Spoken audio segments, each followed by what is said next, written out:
Hi guys, welcome back to the channel. My name's Darren Evans and this is BD Performance.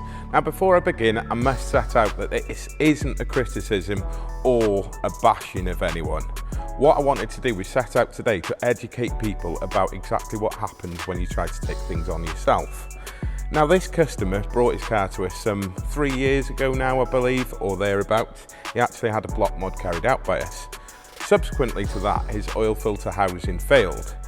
And the old adage happened exactly as we set out, which is that if you leave the oil filter housing long enough and have that issue with the diaphragm gone, then you could cause a leak on your cam seals.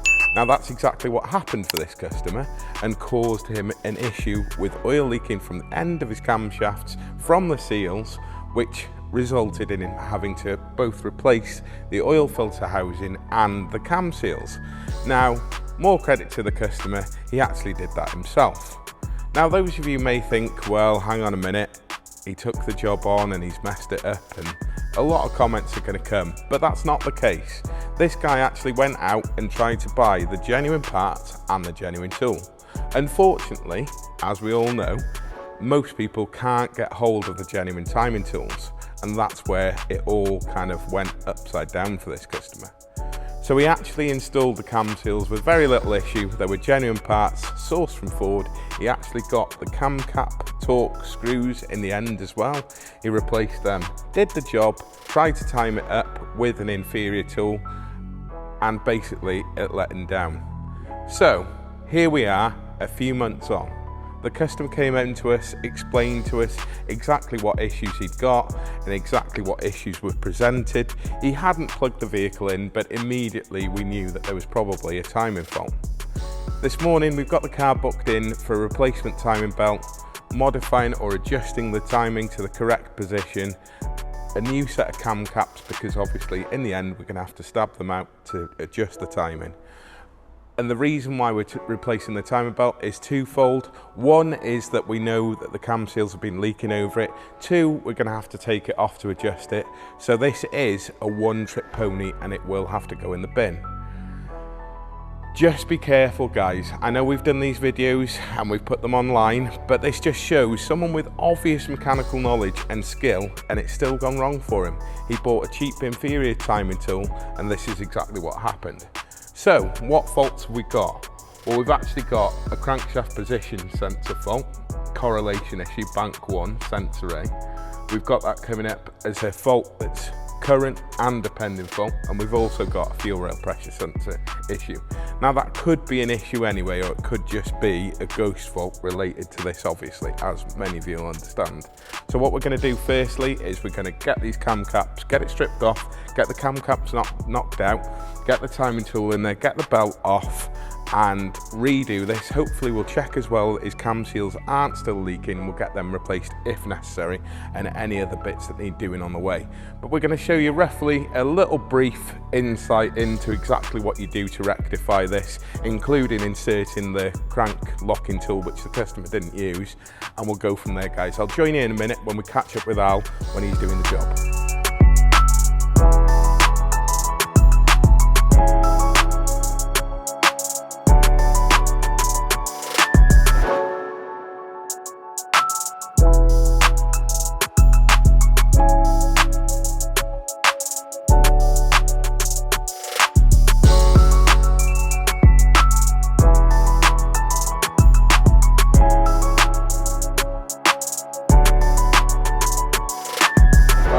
Back at the car, Al stripped all the airbox, all the crossover and all the other associated bits just so we can get to the end of the trigger wheels. Now we've taken the caps out the end, the caps from the end of the cams themselves, and you can see it reveals the slot at the end here.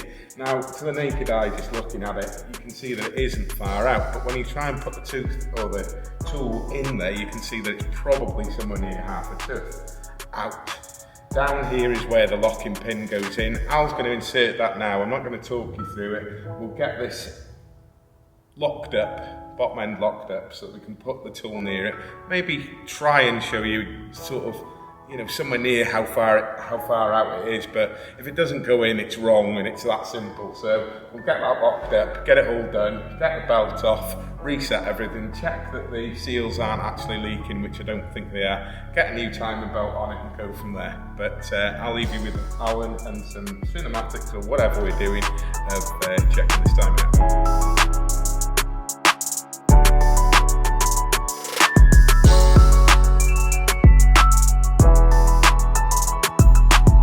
Right guys, so we've got the crank locking pin in place and we've got the tool in the end of the camshafts. Now, as you can see, when you actually put these tools in, they're two halves and they come together, which is what sets the timing.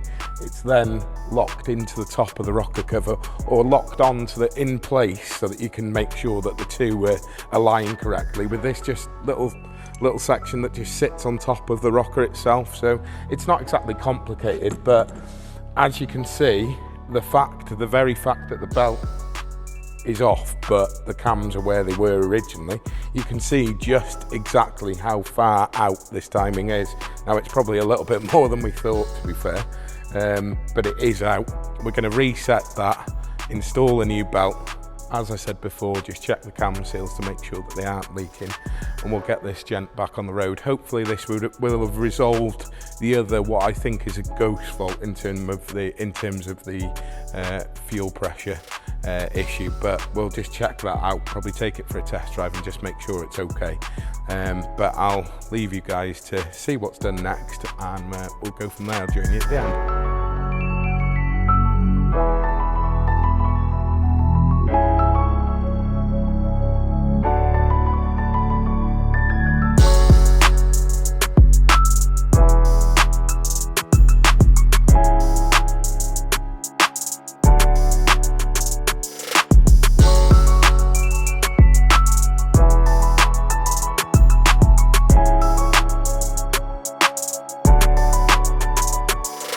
Right guys, so we've got the tool locked into the end of the cams with the little hook over the top of the rocker cover. We've still got the timing pin in place and the belt's actually back on the pulleys. We've tightened up the pulleys, we've torqued them up to the right tension. So now that's all set in place, what we're going to do is rotate the engine fully or completely twice. Then we're going to slip the tool back in and put the pin back in just to make sure everything's right. That's the right thing to do to check that everything is still sound.